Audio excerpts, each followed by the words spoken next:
Hi, this is Torben, and I'm the host of the podcast. Welcome to the Birkes Yaşay. So, as I said in the earlier episodes, we're not doing it only in Kazakh, but also in English, because I think it's interesting to hear about other foreigners' experience in Korea too. And so today we have Lilja in the studio. So welcome, Lilja. Thank you. Thank you for having me. Thank you for coming. I appreciate it. So how are you? I'm good. We just finished finals, Yay! so we're happy. Yeah. Yeah. How was this semester for you? It was quite nice, actually. It was a lot different from the first one. Less stressful, I think. Yeah, for me it's also like that. I mean, for the first semester, I was so stressed about some subjects, and also I was adapting to the system because I didn't study it before in English. Oh, I was so stressed, but then now the second semester is quite okay. I think, yeah. and also after modern Korean history, it's Yes, we fine. were just talking about it today as well. Yes. We kind of got the difficult courses out in the first semester, I think. So, for the listeners, could you please introduce yourself a little bit? Okay. My name is Lilja, and I'm from Iceland. I am now currently studying Korean studies at Korea University with Torgun. And before that, I did my undergrad in comparative literature with a minor in Russian literature. Russian literature. Yeah, right? So cool.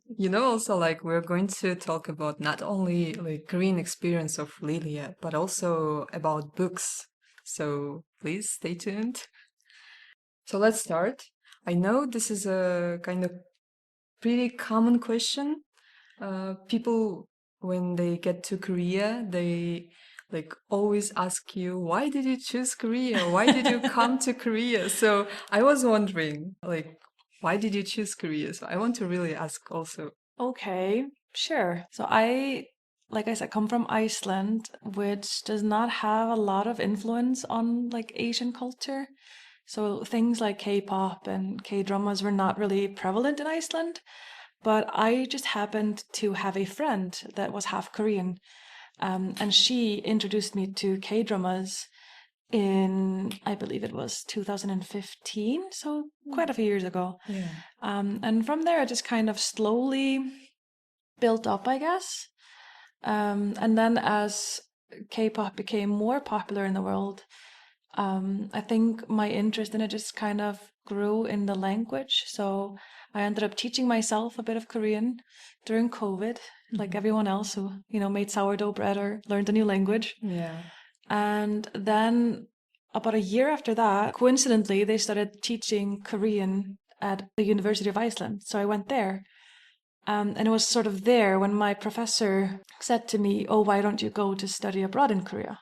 So I'd never really given it much thought, but my dream has always been to study abroad. So I looked into Canada, I looked into England. So when she said that to me, I just got this sort of yeah, why not? So because I kind of knew a little bit about the culture and about the language, I figured I might as well challenge myself a little bit and try to live here. Oh, nice. I mean, Yeah. I think it's also same for me. Mostly people who come to Korea, they will say, "Oh, I got this influence, Korean waves influence." Yeah. Mostly people say, "Oh," they will ask me, "Why did you choose Korea?" Because I watched Korean drama, but it's really old historical TV series called Jumong, and people laughing at me because it's really old. So I got influence from Jumong, and it came to Korea as well. So I was wondering, wow, why, this country called Korea, what it is like to be living there. So I was also interested and went to the library, and I got this big encyclopedia, and found out that, oh, this is kind of morning breeze country, which is wrong. I Yes. mean, Yeah. sunrise country like Japan, I think. No, it's really interesting that you met with a professor, and I don't think so. It's just coincidence. No, it kind of makes you think a little bit Yeah. about coincidences, or is it like, meant to be kind of Yeah, I thing? think it's meant to. Yeah, I think I'm so I'm too. F person, so Right. I will say, oh, it's meant to be like Yes, I am trying to be a bit more F in my life as well. you are T. I'm a T. What is your MBTI, by the way? I am ISTJ. Oh, I'm ENFJ. Oh, has it changed? Have you taken it again after moving to Korea? Yeah, actually, at first I was doing when I did it, I was ENTP. Hmm. Actually, I'm not T, I think, but like it depends on the situation. And also, I did it again with my friend, and I knew that I'm ENFJ. Hmm. And then I did it again. Now it changed to ENFP. I think it's depends on the things that I'm doing. For example, I do procrastinate a lot. For example, Yeah. if it comes to the studying, but my plans that I have in my head, I will do it. So Oh, like okay. I'm kind of half G and half P maybe. I can be Okay. spontaneous as well. So Right. So more kind of, yeah, yeah, 50 in the 50. middle kind of. Yeah, Yeah. middle. Yeah, yeah, yeah. So the next question is like also I'd love to hear what your experience in Korea like has been like so far. Are you enjoying it? Yes.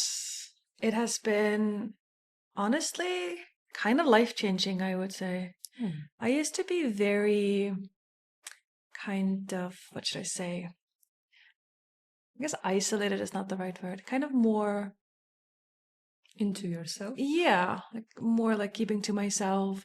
I don't think I had a lot of confidence in my personal life, but I could always kind of be confident in my work life or in my student life. Like that's where I thrived.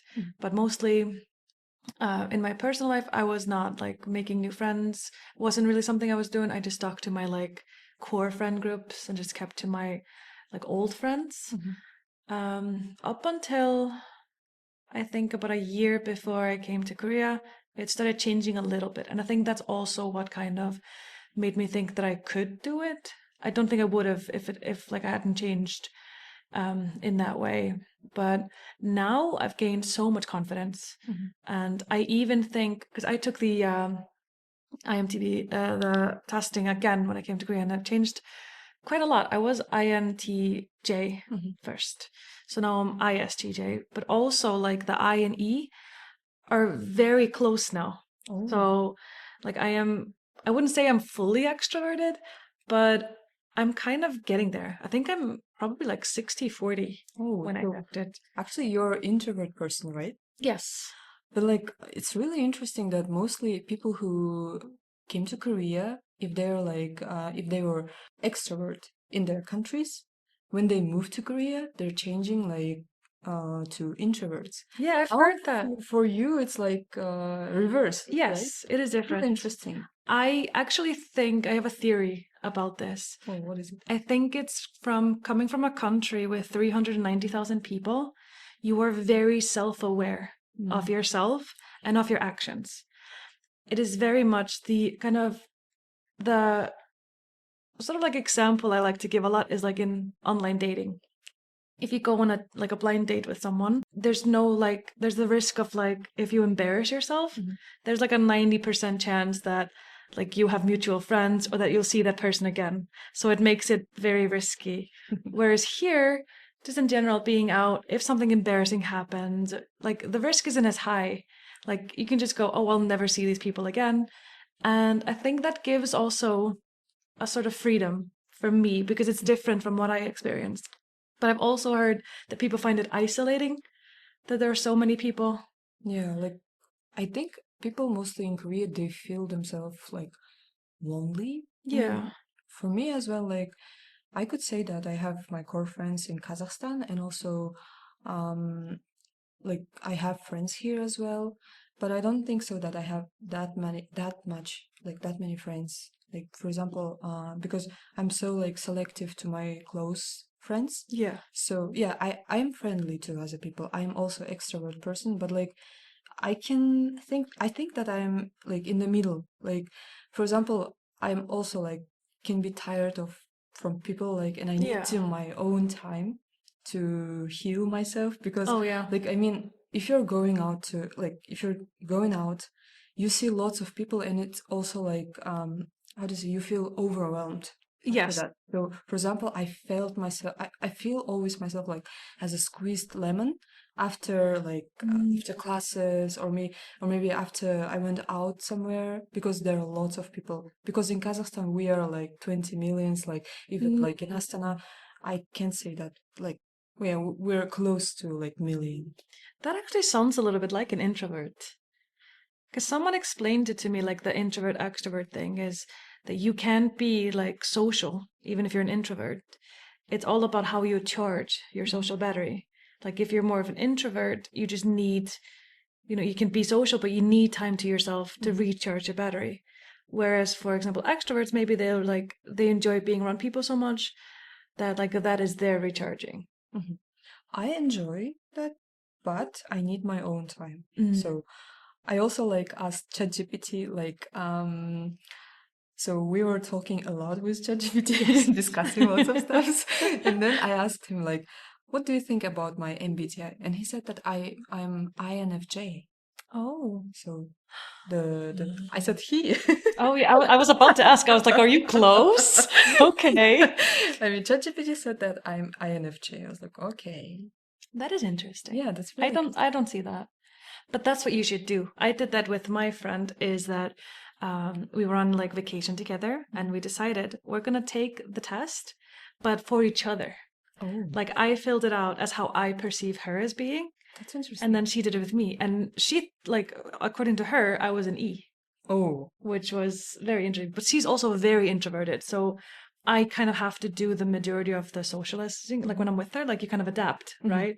So that was really interesting. I recommend doing that with your friends someday. It's like a really good, like do like a little sleepover thing, and then do your that's nice MBTIs. actually. Yeah. Oh, yeah. So it's really interesting. Yeah, I mean, like it's really interesting how your friends like think about you. Yeah. I think it's really interesting. Yeah, I will do it. Thank you for. Yeah. Yeah. Everybody else do it too if you Yeah. want a fun night.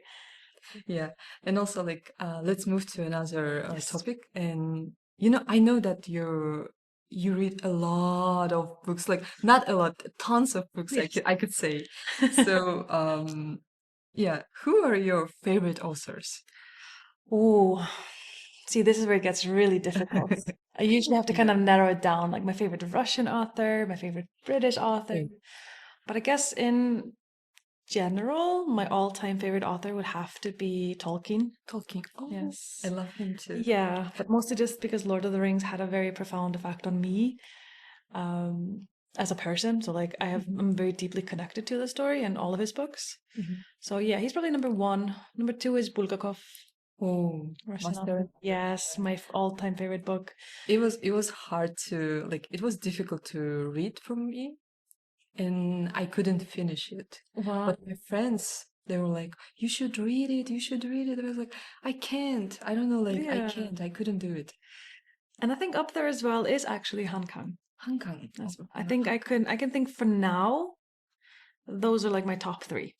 Oh, that's real nice. For me, it's like Jack London, Oh, and also I can say that I love John K. Rowling, like yes. Harry Potter, and I love Tolkien. But you're gonna laugh, I know. As a writer, I really like Tolkien. Like even if I haven't read all of his books, like Yeah. I couldn't finish Hobbit because it's huge book, right? Thick. It's so thick. But like I proudly say he's one of my favorite authors. That's because like I've listened to many lectures about him, and Yes. also and even watched some like a film like based on the lifetime Oh yeah. timeline of his life. And also I'm amazed like by how he created the entire languages and Yes. multiple worlds. It's so like, oh my gosh, he's really genius. That's why I really love him. Yeah. And in this summer, I have this plan to read his books. Like, I mean, I will start with Hobbit. Do start with Hobbit. It's Yeah. not like I think you've sort of overcomplicated in your head. It's actually a lot easier to read than Lord of the Rings because it was originally written as a children's book. He wrote it for his son when his son was a kid. So it's kind of more wouldn't say silly in a way, but it's kind of more, it's not as like war-torn as the other ones. It's a bit more whimsical. So I think once you get into it, you will really enjoy it. But it's actually the same for me. He is what you would call an acquired taste. He is not for everyone, but he is brilliant. Like, you can't deny that. But like, you'll probably heard me mention before, like, he's my favorite author, but his book is not my favorite book. Oh. That makes sense. Like, Master and Margarita, but Bulgakov is my favorite book. But Tolkien is my favorite author because, as you said, with like just how he approached writing. Yeah. But I will be honest, reading Lord of the Rings at 13 was difficult. Oh yeah. The way he describes everything is in like excruciating detail, can get very tiring, can get very like overwhelming. So his books are definitely not easy to read, but I just admire the world building, what went into creating this world, but also how he basically created modern day fantasy. Like, every fantasy book that you will read today is in some way inspired or came from Lord of the Rings. Yeah. So you kind of have to like show respect to, the father of fantasy, you know? Definitely. He's the father of the fantasy. Absolutely. Absolutely. Oh my gosh. I really love how he like made this like languages. He didn't just like take it from nowhere, No. right? He had his like references. Yes. And that's really interesting. The Elven language actually is devised from Icelandic. Oh. Yeah. I didn't know about. Yeah, Old Icelandic, the rune symbols and everything also taken experience from Icelandic. So like Turkic people, they also used runes before. Yeah, I actually did know that. Yes. Like they were also, when they found the runes, Turkic runes, they were comparing it with runes like Icelandic runes and Nordic runes. So it is also really interesting, right? Like, yeah, it's absolutely really interesting. Like runes, how like we are really totally different people. Absolutely. And we were using runes. Like people are the same in their world. Like like everybody somehow still found the same way to communicate. Yeah. Despite being like worlds apart. That is really cool if you think about it, actually. Yeah. Like, I know that I remember you've mentioned about book club. Yes. And told us that you read like all the Han Kang's books there, I think. We read 3 of them. 3 of them. Yes.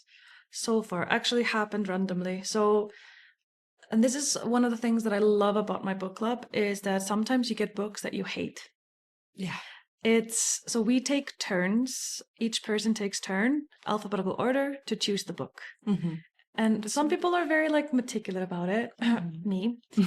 And other people are just like, oh, this was on the bottom shelf, so I decided to take it. Or the cover looked cool. Oh. So you end up with some really funny stories sometimes. So not all of them are good. So we give them grades. We give them like a rating after, and we have like a shared Google Doc with all of the ratings of the books, and then we have like a ceremony at the end of every year. Wow. Like, oh, what was the best book? So it's a lot of fun as well.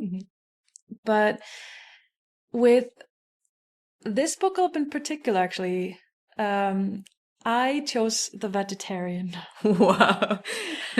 Yes. I remember at that time you mentioned that like I finished reading The Vegetarian, and I told you said that you also read it with your book club, and you said that I think I traumatized half of them. Yeah, I feel you. Oh my god. So I try to tell people, like, Han Kang is amazing. Please do not read Vegetarian first.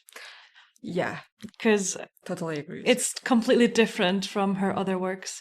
So after that, I gave it a few months. I hadn't read it at the time as well. I was reading it for the first time. I was like, I'm going to choose this for book club because I want to read it. And then afterwards, I did choose Human Acts, even though I had read it before. Because I wanted to redeem her name in the book club. And then we read The White Book.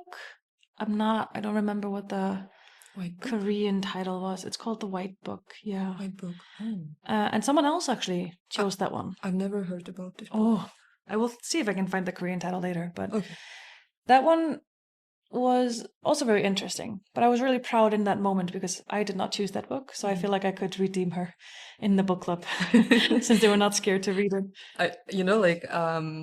I bought Han Kang's Vegetarian, and then I also presented it to my friend. I gifted it to my friend. I was like, oh no, and I said, I'm so sorry, but Hin. Yeah. Hin. Oh, Sorry, the found one book. the title. Oh, Yes. nice. Han Kang's book. Yeah. Also Han Kang. So that was the third one we read. So that's why our dear listeners, you should, if you want to explore Han Kang's world, you should start first from the Human Acts. Oh Actually, it's really beautiful written book, and it's really sad story. It's about Gwangju uprising that happened in 1980s. Yeah. And when we were reading about Gwangju uprising in the modern Korean history, I went to Gwangju that week. Oh wow! With my fellow friends from Kazakhstan. That must have been emotional. Yeah, oh my gosh, it was really interesting, and also I saw all the stuff the buildings and the street that wow, it was so emotional for me because we were learning about this uprising, and then I went to that actual place. Yes. And yeah, I went a few months after for an unrelated event, but I did end up going to the places, and I was amazed because it's a historical fiction, so it is fiction, Human Acts, but based on true events. But she still described everything so vividly. I could see it happening there for real. And then also, I think it was amazing that we were learning about this event in history class. Yeah. The same year that she wins the Nobel Prize, and I'm like, wow, that's meant to be. So, and then ended up going there, especially for you. That must have been meant to be. Yeah, meant to be. That was yeah. Do you remember the word our professor said that he really likes it? The English word, serendipity. Oh yes. I think it's our serendipity. Yeah. Yeah. Probably, yeah. When I went to the building when the helicopter came and then was shooting towards building, and also I saw the museum, and mostly we were seeing the students shoes, and then the women, how women helped at that time. Yeah. And also how church workers also tried to help. At first it was it was starting from the just protests, right? It's just student protests. The student protests. And then the workers in companies, they saw that they were killing students, and then they also joined. Yeah. And that's really powerful story. Definitely you should read Han Kang's Human Acts. And nowadays I think after Han Kang won the Nobel Prize, people started interesting in Korean literature, right? Yeah, definitely, as they should be. Yeah, I think some of our listeners might be interested exploring Korean culture through literature. So I was thinking we could suggest a few books. Okay. Would that be okay with you? Absolutely. I am pulling out my Goodreads though. Okay. For this. But definitely number one, I think Han Kang, because it not only gives you kind of a look into culture and things at the time, but also a good historical overview as well. Especially with the recent news and everything. Yeah. That's been happening. And also, I think we can suggest the Pachinko, right? Min Jin Lee. Oh, yes. It's also interesting. It's about Zainichi Koreans who are living in Japan. Who are living in Japan. So they're still living in Japan. Some of Koreans. So it's also interesting to know about them. And also they have a TV series called Pachinko as well. Yes. Another book that I actually really enjoyed that I read recently, it's called Whale. Whale. By Chon Myung-kwan. Have you No, Read that I've one? never heard of it. So that book it's a fiction book, and it goes through. It's about a brick maker, so just a normal guy building bricks, but it goes through different scenarios, like different, kind of like Han Kang, like it goes from different perspectives, and it's kind of a satire on how like the general public and the mass media, how they like romanticize like the voiceless figures in our history, and how they kind of.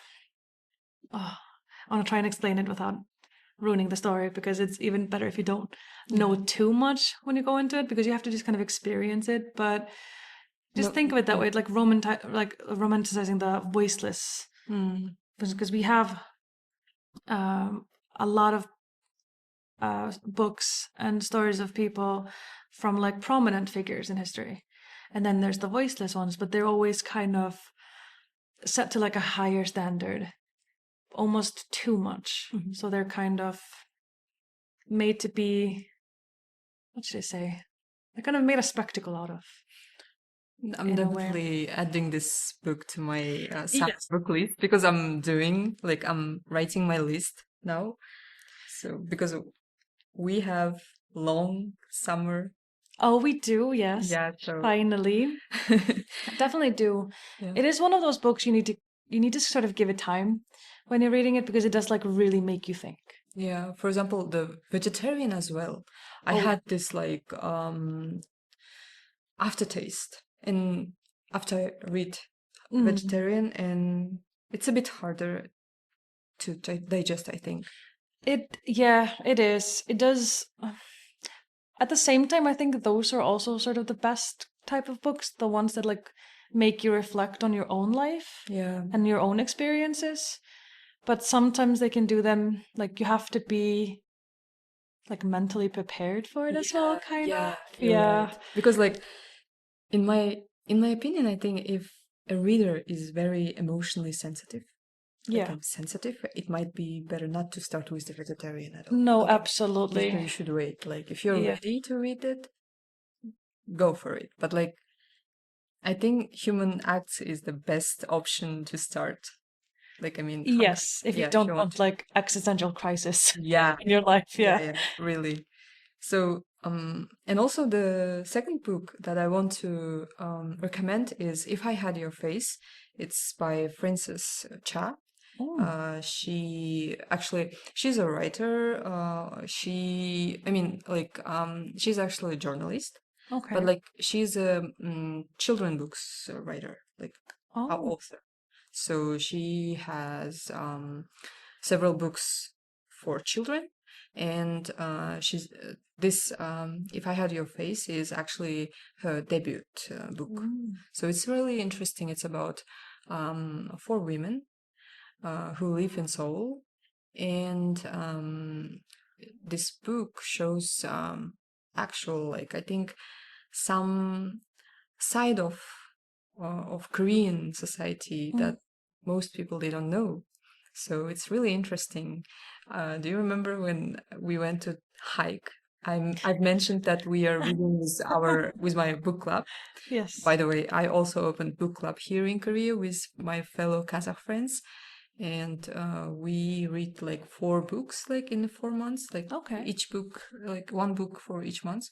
So it's really also interesting. If I Had Your Face is the professor said that, oh, you're gonna have really bad impression about Korean men. Do you remember that? Yes, I do recall that. Yeah. And we said like, oh, yeah.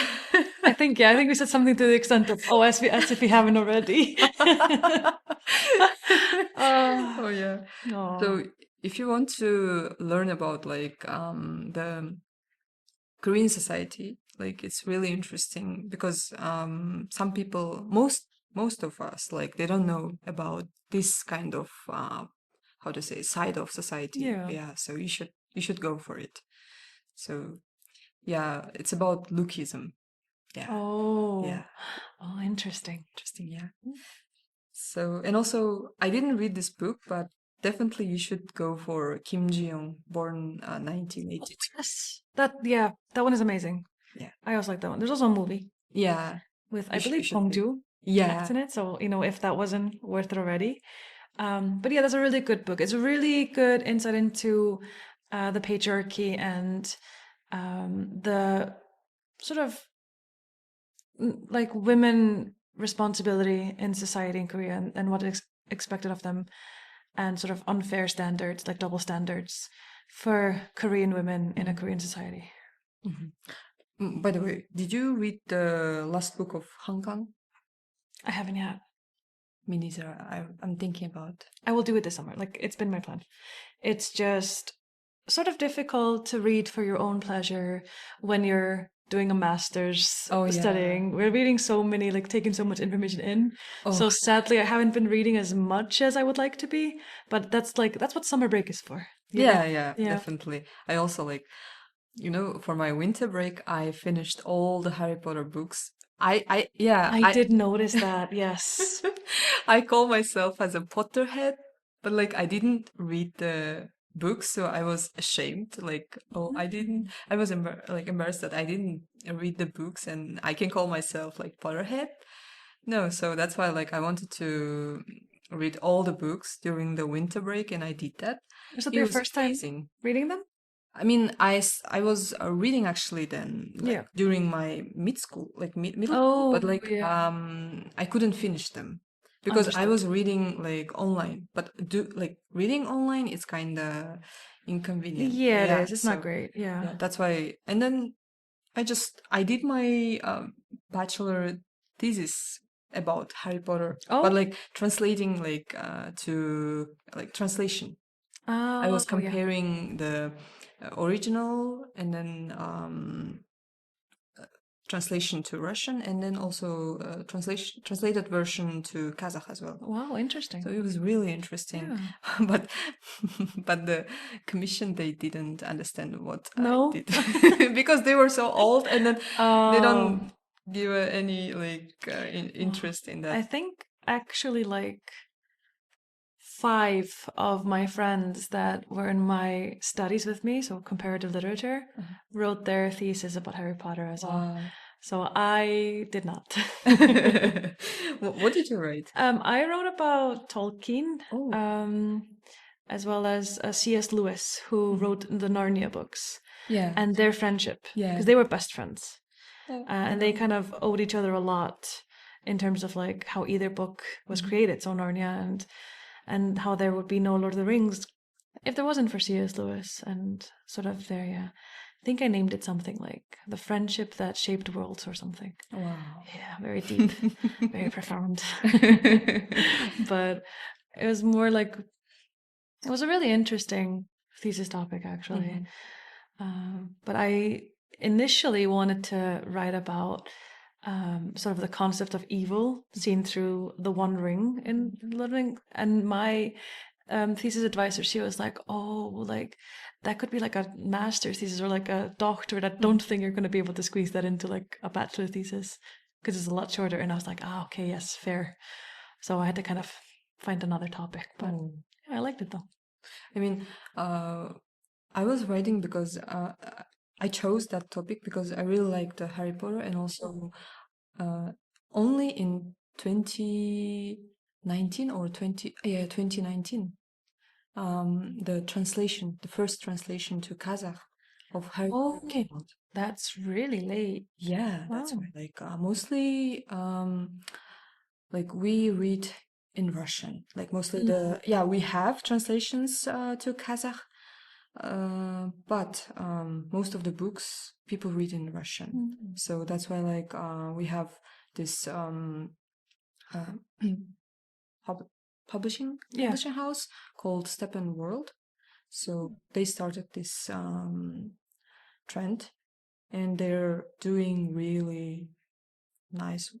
Yeah. So that's why like I always like they even translated the Haruki Murakami's Norwegian Wood to great Kazakh. story. It's really interesting. Yeah. And also reading in your mother tongue the worldwide world classics in Kazakh, it's so nice. I mean, it's amazing. It's important. It's important, I right? feel I am a big advocate. So I work in a library before I came here. So I was a librarian.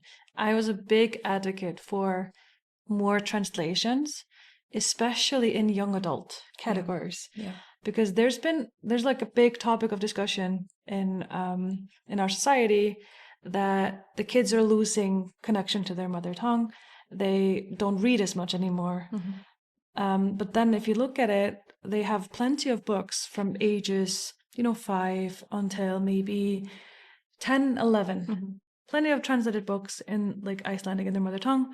And then after that, nothing. They're expected all of a sudden to be able to read fluent books in English. Yeah. Even though you do study it at an early age, it's just, I think in the entire world now, like learning new languages, it is difficult. And it's just not the same. And I think if we had more translations of young adult books and even adult books, that like it can only help like in education and for children and for everyone to just enjoy books more. Yeah, I think it's important Yeah. if the books are in your mother tongue, because like I know that for example Kazakhstan, we were in Soviet Union, right? Yeah. Mostly we have this influence from Russia, and we were reading only like Russian literature or maybe the world classics, but like in Russian. Yeah. I'm really happy that nowadays it's really like we have lots of people who advocates that like translating world classics to Kazakh, because I know that when I saw this book Harry Potter in like the first book in Kazakh, I was so happy. So because I started reading like this series, Harry Potter series in Russian, and imagine there is one like child, he or she opening the book and he or she reading in Kazakh. So Harry speaks Kazakh, like for them. Like, it's inclusive. Yeah, it's inclusive. Like, so that's why I'm really grateful that we have people who advocate to translate world classics to Kazakh. It's important. Yes. And also, I think, and thanks to these people, we can, how to say it, influence to read more books, right? Like, I mean, we can influence, like, affect them, like, to read more. Yeah. Definitely, yeah. And that's another thing I think is important for also people to read, that no matter what you're reading, you are reading books. Yeah. No matter, like, the quality of it, how long it is, how complex it is, just as long as you're reading something, you're like doing so much for your brain as well. Like, it's just, I think it's important for people. When I started learning literature, people stopped giving me books as gifts because I think they thought that I would judge the books they would choose. Oh. As if suddenly I was this big book snob just because I'm studying about books. But I read all kinds of books. And I also enjoy like the whole like young adult fantasy series that some people would call, even like some of like the like chick lit, like romantic stories, like like the teenage me like would have felt embarrassed about reading. And I'm like, why? Like, as long as you're reading something, you should be proud of that. Even Wattpads. No.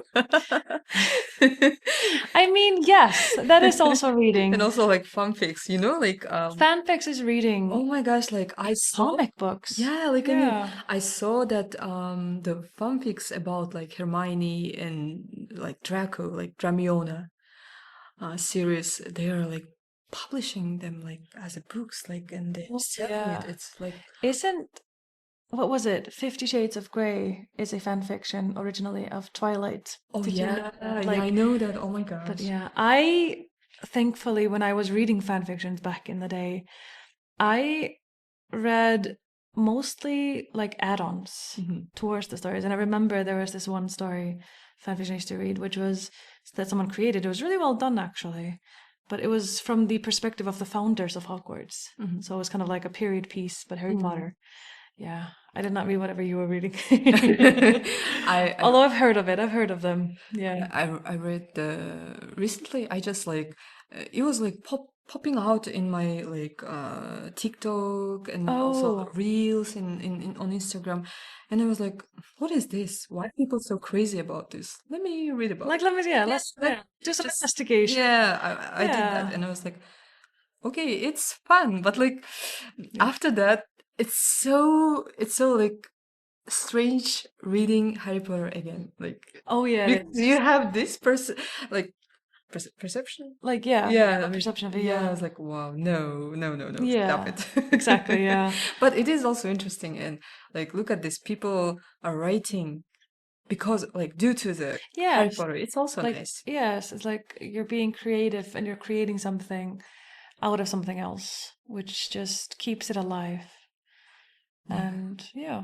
You know, did you go to the Seoul Metropolitan Library? Yes, the outdoor libraries. Yes. Yes. No, no, no. Oh Like like no. they're doing outdoor libraries, but they have actual like library. Oh yes, I've been to the Beautiful. library. It is absolutely amazing. Yes. I love like library system here in Korea because like it's so convenient. It's so easy that you can just like um write the book's title or the author and search it, and you can know that book is available or not. Mm. Like I mean, it's really because Is I it went to is it not like that in your country? no, like I mean, maybe in the big cities, yeah. Like in Astana, yeah. But like I went to because my hometown is a small Yeah. town, and then I went there and I asked that, sorry, do you have this book? And the librarian said, oh, you can find out over there. I was like, okay, and I looked like, and I was looking for the book, and then I said, I couldn't find it, like, and she said like, oh, then someone is borrowing that book, Oh like, yeah. okay, someone took that book, and then I was like, could you please check on the system? She's like, what Mm. system? Oh. And then that's why like developing countries, they need to learn the Mm. systems that other countries use, Yeah. like using, for example, it's really help maybe because of that system we don't have so many Mm. readers maybe. But even so, my country, we have a very good library system. As someone that works in a library, I know Tell the me about it. behind the scenes of it. But another thing is this surprising. All of the information is online, but not a lot of people do know of all of the services that the library has. So I do recommend if anyone is ever like is worried about it or doesn't know to just go to your local library and ask, because we would get that a lot.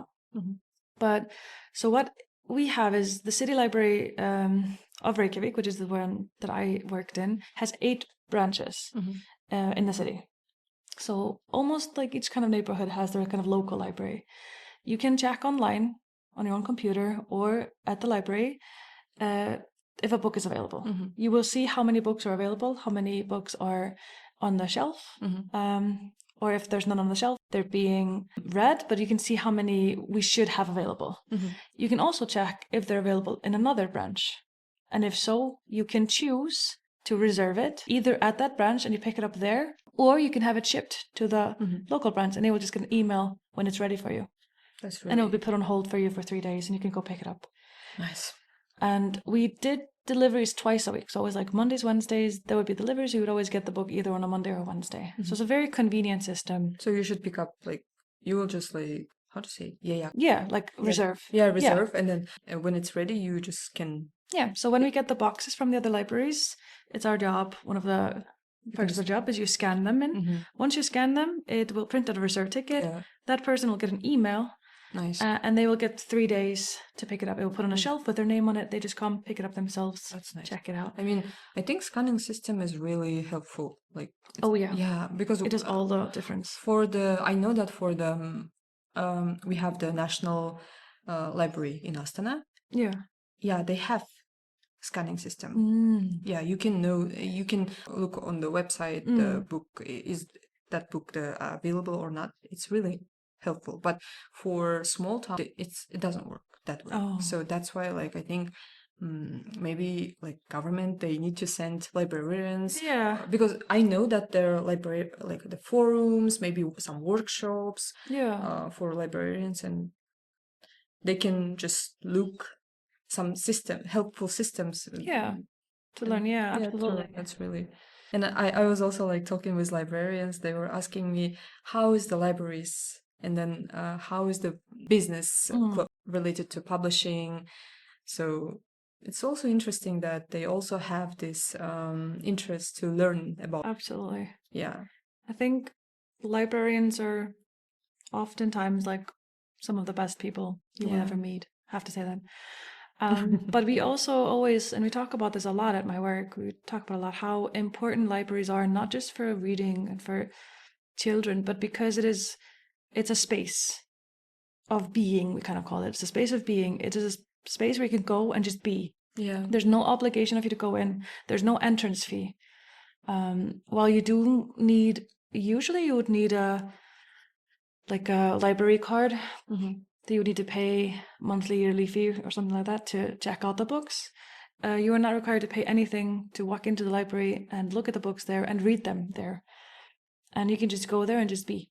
Yeah. So it's a very important community space as well as just a library. Like it's so much more than just a place where they have books. Yeah, you can meet the people who are also interested, like reading books. Yeah.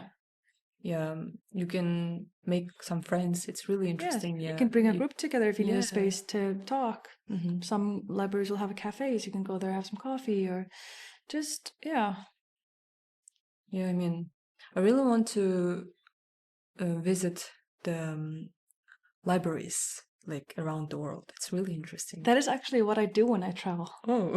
Yes, I spy and I take photos, and then we do this sometimes, like on our staff meetings. If someone saw some interesting libraries, we will share pictures and because we're always improving, we're always finding ways to improve, and so we do also have like conferences every year where we travel. I think the last one was in Oslo, Norway. There's a really beautiful big library that just opened there. So it's always, yeah, I think they're always like trying to sort of redefine what a library is and how it's like just so much more than just what you'd expect. Yeah, and also I like to go to the bookstores as well. Oh, yes.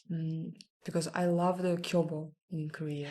Oh my God, yes. That is one of the best places ever. Did you Yeah. go to the big one in Yeah, Gwangwon? yeah, Oh. that's my favorite place because that library that I mentioned, it's also close to Kwanamun, and you can walk from that library to Kyobo. So people who don't know what it is, Kyobo is the biggest bookstore in Korea, and you can go there and also you can sit and read the books, and they have also coffee shops. Yeah. And you can have your coffee and enjoy your book as well. It's really nice to have this kind of space as well. Yes.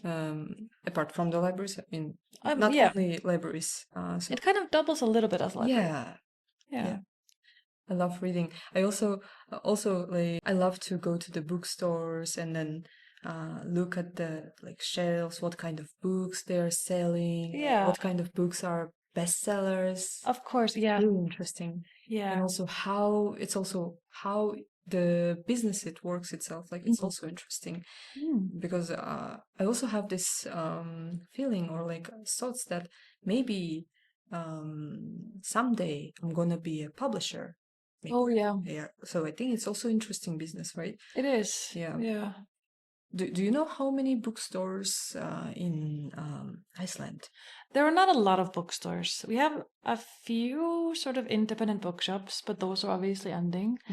But I would say there's one big sort of book retailer, sort of our Kyobo. I guess it's just like, I could name you like one name. Yeah, we also have just like one Meloman, so Marvin. They sell books. And also we have this system, banking system called Kaspi. So it has inside of the app, it has store. So you can just like write the book's title and you can find some bookstores.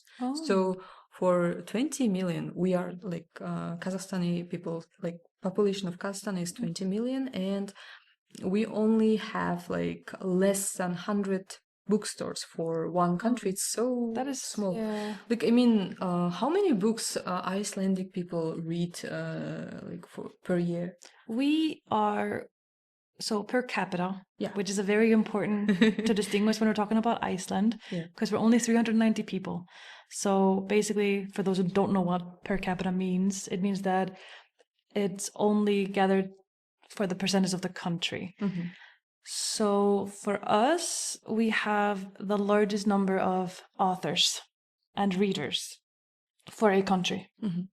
So you could probably almost kind of like 1 in 10 Icelander you meet could be an author. Rather, like whether they are successful or not is a different story. But we also have something, and this is one of my favorite things to talk about Iceland, is we have something which is called the book flood. What it is? So the book flood is an event, I guess you could kind of say. It's usually in just before Christmas. It's like early November to early December. It's the time where most of all authors, so we have a lot of crime authors. Crime thrillers is a very popular genre in the Nordic countries. So a lot of great ones, especially in Sweden.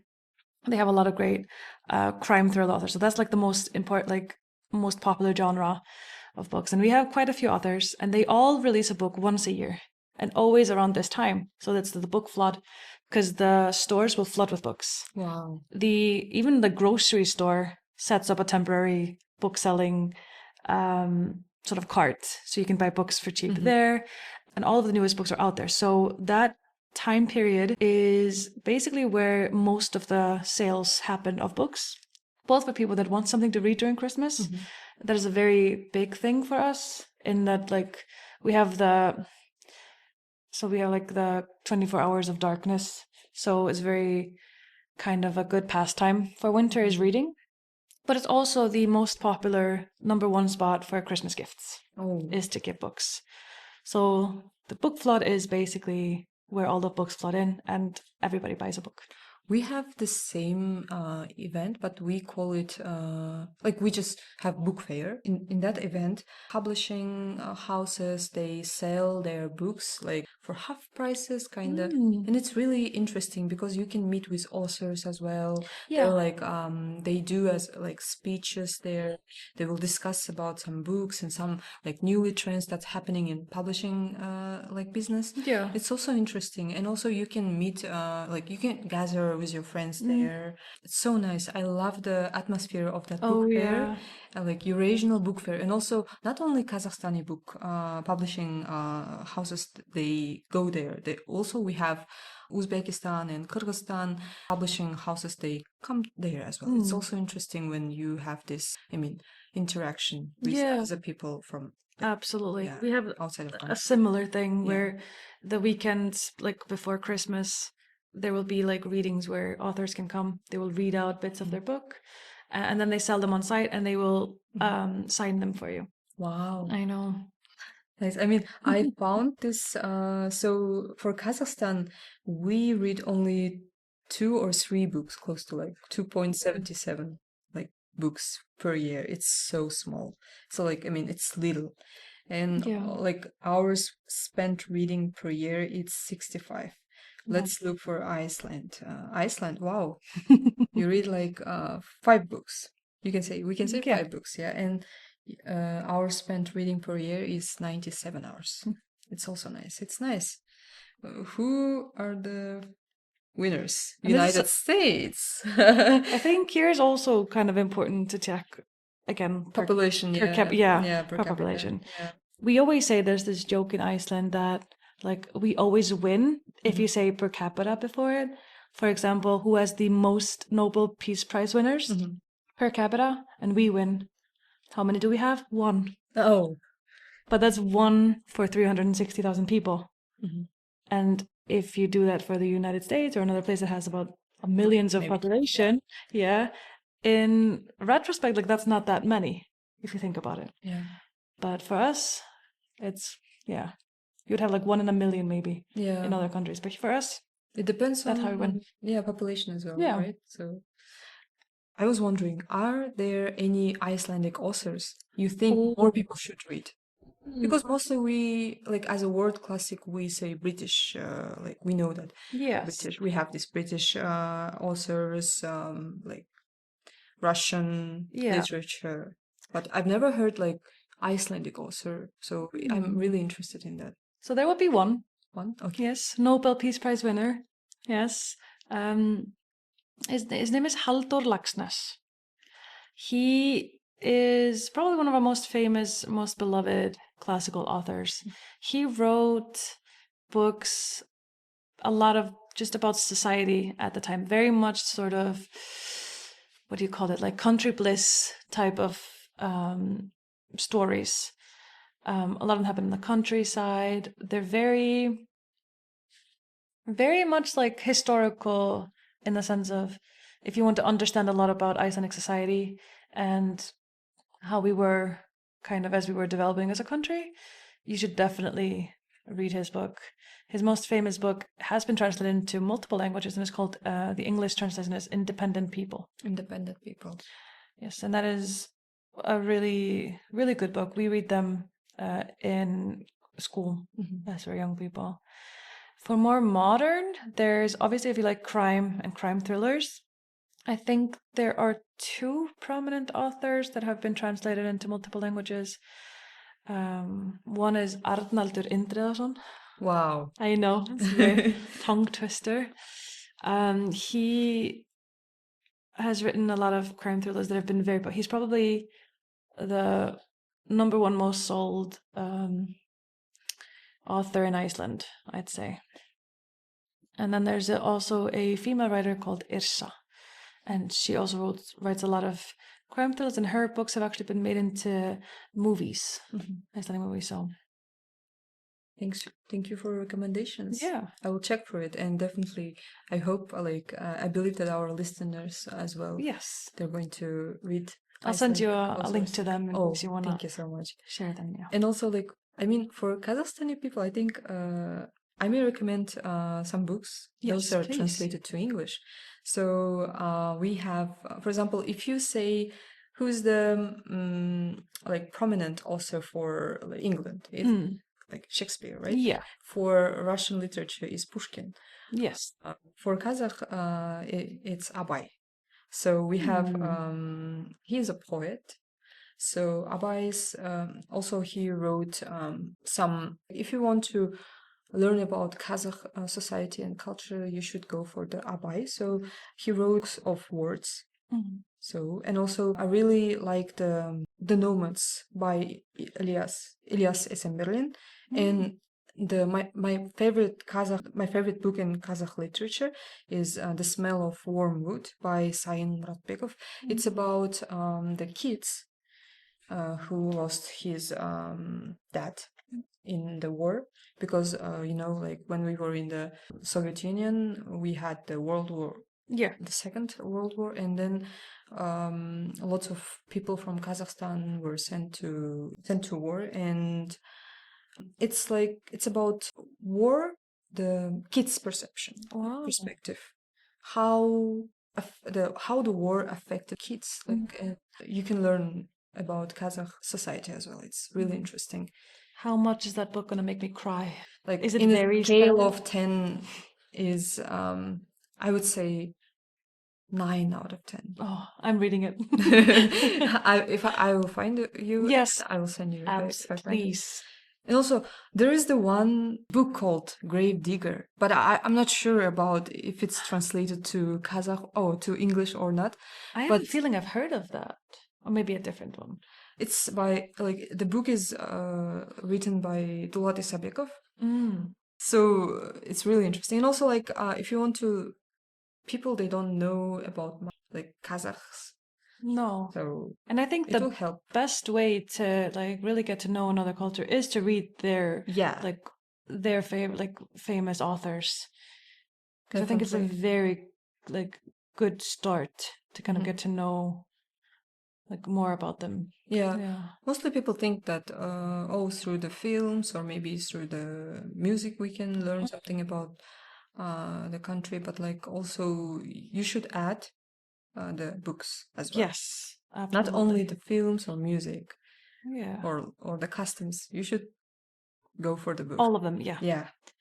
So I know that most of the people, they will say, oh, I don't know how to read a book, or like I don't know what to read. So what would you say to someone who wants to start reading books, and maybe you have some tips for them?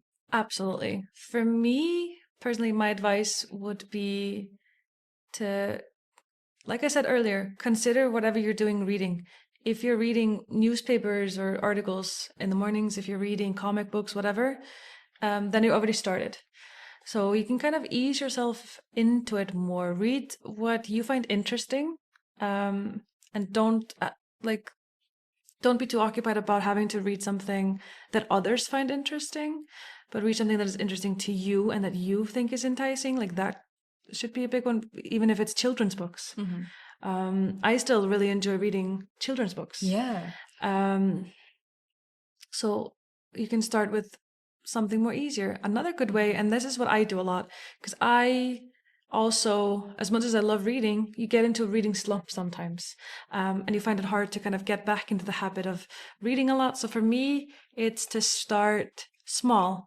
So to read short stories, because you kind of get that satisfaction of, oh, I finished the book. I finished the book, but a lot faster. Yeah. So that can kind of like motivate you as well to keep reading more.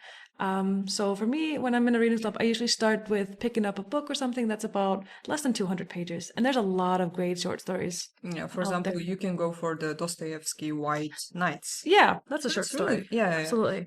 I saw the videos on TikTok or in Instagram, why like people were showing that they were reading the White Nights out of Southern. So I don't know. So, and one girl, she was explaining the situation. So she said that for the Gen Z, I don't think so that Gen Z, I am also Gen Z, I think we have problem with focusing. Yes. So that's why, and this book is really like it's short and it's really Yeah.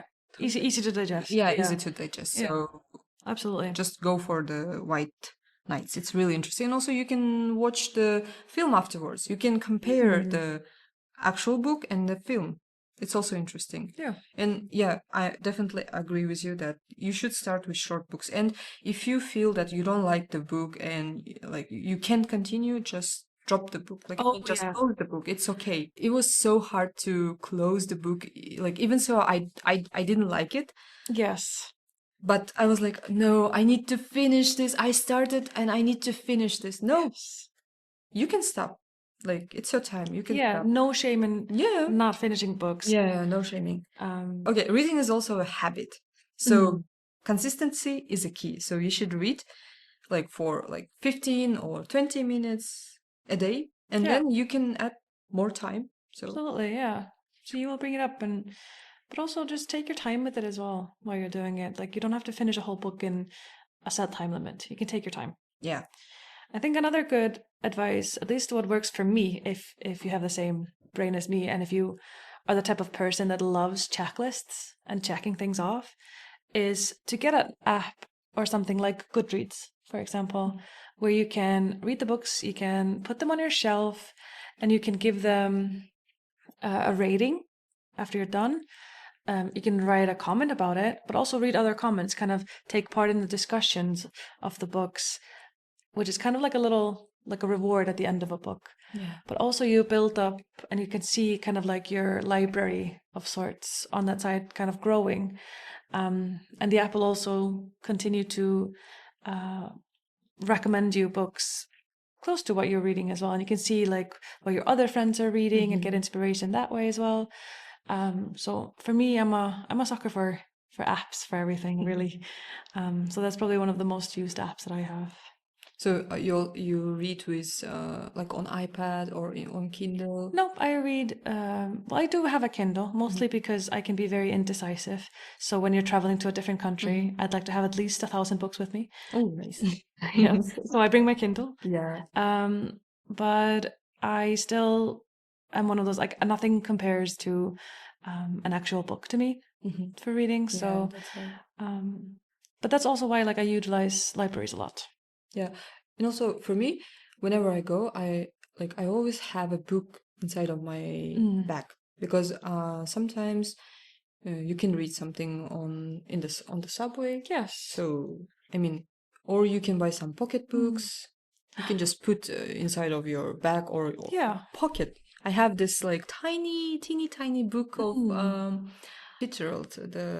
Oh, yes, Fitzgerald, yeah. Yeah. So oh my gosh, I forgot the title. John Fitzgerald? Is it John? Oh my gosh. No, I mean the the title of the book. yeah. Is it Great Gatsby? Yeah, The Great Gatsby. Oh my gosh. And also, I found that book on the Kyobo, and also like the covering, actual like the first cover of the book, actually the first edition's cover. Wow. It's really beautiful. I heard that like Fitzgerald made cover first and then he wrote the book. Yeah. You know, you've heard that actually there is the news that the book's author is not him but his wife. I have heard of that, yeah. But I haven't seen any concrete evidence of it. But if it is, give her some credit. Hello, world. Yeah. But if you end up enjoying the book a lot, then you'll be happy to know that they're putting on the play here in Korea. So if you want to go see that, I've seen it in London. Oh, yeah. I saw the advertisement. Oh yeah, nice. So, and also, is there anything special? This is the last question. Okay. So, is there anything special on your summer reading list? Oh, there's so much on my summer reading list, I will have to tell you. If I try to choose something more different genre, so we discussed this before, the new book for Han Kang is on there. Oh. So that one is definitely, I would consider it more of the, can you call them like serious books? Like those thinking books, I think. But another book is the new book in the Hunger Games series. Oh. There was a new book that came out this year from a different perspective of Haymitch, if anyone knows Hunger Games. So that's more like a fantasy, young adult type of books, which I also very much enjoy. So that is definitely on my list as well. And there is, I was just talking about this before. Yes, it's a book called Welcome to the Hyunam-dong Bookshop by Hwang Borom. It's a Korean book. I saw it. Yes, and I love reading books that are just, I call them kind of like just books about just the average day, just very, well, just normalcy, just casual day in the life of some person type of books. And actually the best authors that write about that are Japanese authors. If you haven't, just talking about just like every day, just like very, sorry.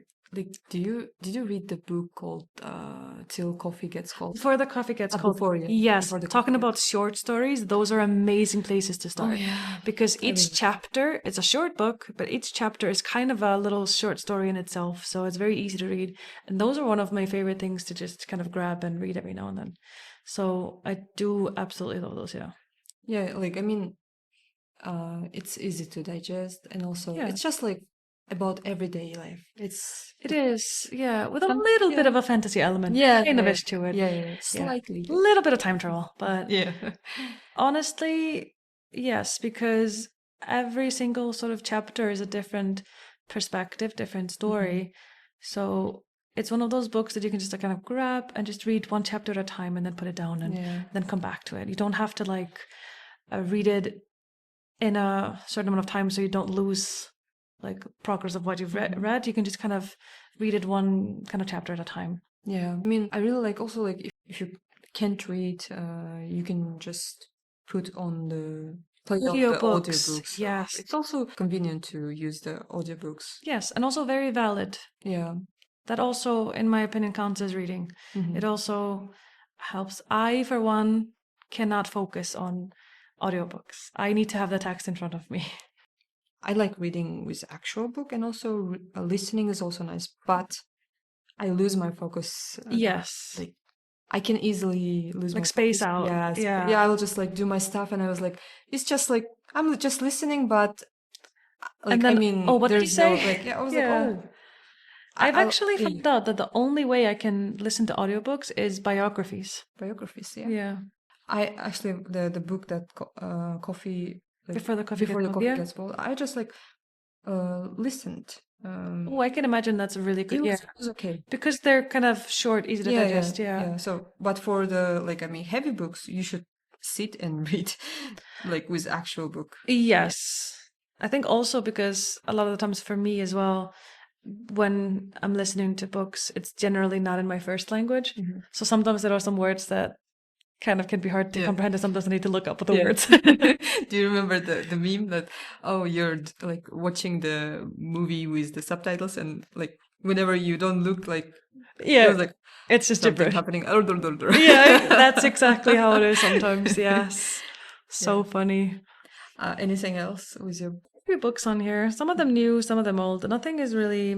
There's also there's a book called Deizeda Morisaki Bookshop, which is a Japanese author, but it's very much in a similar style, and it has a what do you call it, a sequel, which is called More Deizeda Morisaki Bookshop. So that one is on my list. Then I have There's Before the Coffee Gets Cold. It's a lot of Korean books actually. There's a book called Violets by Shin Kyung-suk, and a book called At Dusk by Hwang Sok-jong, which are two Korean authors that I've been meaning to read. Because I think when I'm here in this country, I feel more inclined to read books about Korean authors because they're readily available, and because those are usually books that I will not be able to find in my country. Oh yeah. As much as I try as a librarian to actually order these books in when I can, but a lot of the times these are books that will not be available and I would have to read them online. So now I'm reading them at the library here. Yeah. So. Yeah, mostly like for Kazakhstan as well, we have only maybe the books of Han Kang nowadays. Yes. In Russian, maybe in English, but like I don't think so that we have the translation like to Kazakh, like so. Yeah. Yeah. And also for the recent books that published also like Korean literature, I don't think so we have it. That's why it's better to read it here. Yes, Yeah. I agree. So as for me, like I really want to read some books related to Korean studies as well. Oh yeah. And also I have this list of the books, like I really want to read the Herman Hesse Siddhartha. Oh. So because the professor mentioned about this book, Yes. and I really want to read it. I have not read it, but I have read Herman Hesse before. Damien is one of my favorite books as well. And also, I really want to read some books related to linguistics, like through the language class, like why the world looks different in other languages. It's interesting, I think. That looks very interesting, yes. And also, do you remember the Carr's book, what is like history? Yes. The professor mentioned from modern Korean history, and you know his daughter wrote What is History Now? Oh, so like a sort of like sequel. Yeah, also like in a way. There like also the authors like Peter Frankopan, he wrote some essays inside in that book also. It's also interesting. That is, yeah. Yeah, and also I really want to recommend this book if you like have doubts like about reading books. Like it's really interesting. If you have some moments that you don't understand why people should read, you should read Reader Come Home by Maryanne Wolf. She's a neuroscientist and she wrote this book. Like it's about how our brain works when we are reading. It's really interesting. And also she mentioned why it's important to read books to your children, together with your children, like before bedtime. Oh yeah, it's really nice. So it helps them develop in a lot of ways. It is very important. Yeah, I guess this is my list. I guess I have a really fun one here that I did not, which is if we want to talk about nonfiction books, which is conveniently called How to Move Abroad and Why It's the Best Thing You'll Do. Oh, sounds interesting. A book by Jessica Drucker, which I added onto my list actually as I was preparing to move here, but I never had the chance to to read it, but now I'm really interesting because I ended up finding out that it was the best thing that I could do for myself. So now I'm very interested. I also want to read the Sympathizer by Viet Nguyen. He won the Pulitzer, I think. Oh, Yes, I have it on my did you list read? as well. It's on your list. I mean, I Yes. couldn't finish the White Knight, so also Mm. I also gonna read some world classics as well. Yes, Yeah, so amazing. yeah, I'm looking forward to do all of this, to read all of these books during my summer break. But also, I'm having I'm going to learn some Korean as well, because I was learning Korean for over a year here in Koreo대학교, but our class is only in English, so Yeah. Korean skills are getting Down. down. Yeah. So Gotcha. Yeah. that's why I want to do some. I want to Revising, I be guess. productive Yeah. during the summer. So yeah. So Lilja, thank you so much for Thank the you. podcast. This is a lot of fun. Yeah, I mean, Yeah. I really liked it. So this is the first time when I'm doing podcast when I'm recording it in English. Oh, So you did good. thank you so much. It was so informative and also so engaging. Thank you so much for coming. And I really appreciate it. Very welcome. And I hope you will enjoy your summer and you will read lots of books. And when you will come back to Korea, we will discuss. Yes, absolutely. Yeah. Absolutely. Also, I have this idea. Maybe I'm going to open a book club, but not only with Kazakh people, but also with foreigners. So please join us. Yes, I am open for that. Absolutely. Yeah, thank you so much Thank for you. coming. This is Torgen and Lilja.